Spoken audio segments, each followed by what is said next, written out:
kalian tahu lalat siti?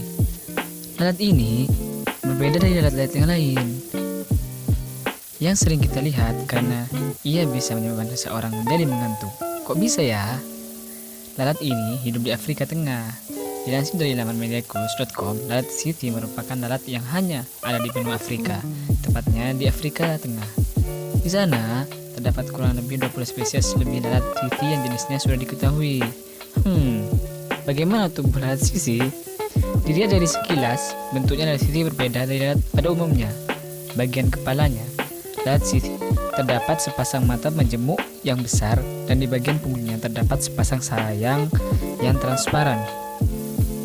Tapi jika dilihat secara teliti, terlihat perbedaan lalat siti yang tidak kita temukan pada jenis lalat lain. Lalat siti memiliki ciri fisik khusus berupa moncong atau proboscis yang panjang seperti jarum terdapat di bagian kepalanya. Ia juga memiliki tubuh berwarna kemerahan dan sayap yang posisinya terlihat atau terlipat rata di atas punggungnya. Sayap ini terlihat menonjol seperti sayap lalat rumahan yang biasa kita lihat. Penyakit yang bisa disebabkan oleh lalat siti apa saja ya guys? Kemungkinan pada penyakit yang pertama yang disebabkan oleh lalat siti yaitu penyakit tidur yang populer di Afrika. Lalat siti bisa menyebabkan penyakit tidur atau disebut juga dengan trypanosomiasis.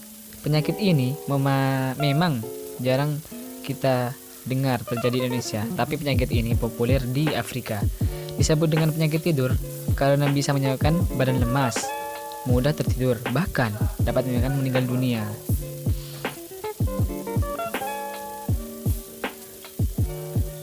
Disebabkan oleh mikroba trypanosomiasis. Penyakit tidur adalah penyakit sistem saraf disebabkan oleh hanya menyerang manusia. Mikroba ini juga menyerang hewan ternak yang hewan tersebut kurang produktif hingga mati.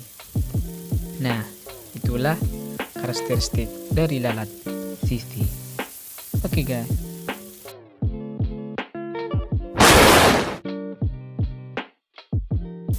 Yang kedua adalah laba-laba.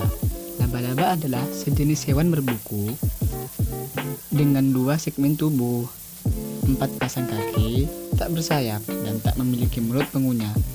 Semua jenis laba-laba digolongkan ke dalam ordo Aranea dan termasuk kelas Arachnida. Laba-laba berevolusi lebih dari 380 juta tahun yang lalu dan menjadi bagian penting dari ekosistem dunia. Meski telah hidup ratusan juta lamanya, bukan berarti hewan ini tidak menakutkan. Memang banyak di antara yang tidak berbahaya, tetapi ada baiknya manusia menjauhi karena binatang ini juga berbisa. Kabar baiknya, kematian akibat gigitan laba-laba sangat jarang ditemukan. Binatang ini hanya membunuh musuhnya atau mangsanya jika merasa terancam.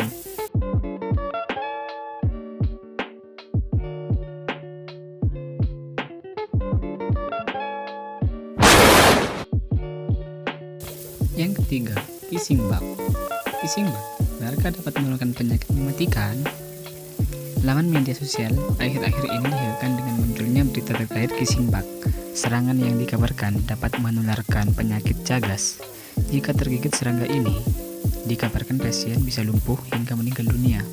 Lalu, benarkah kabar bahayanya serangga ini? Sarah Hemmer, Kristen Profesor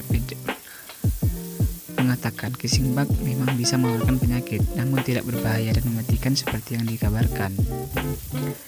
Memang ada baiknya kita meningkatkan kewaspadaan terkait penyakit ini, namun jangan sampai kabar ini membuat kita ketakutan akan menghadapi wabah infeksi. Tidak seperti itu.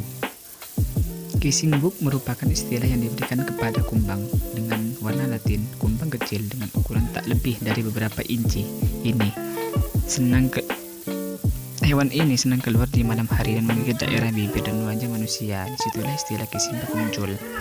Layaknya nyamuk, kissing bug juga mengkonsumsi darah mamalia sebagai makanan. Sapi, kambing, kuda, hewan ternak lainnya merupakan hewan favorit kissing bug. Terima kasih.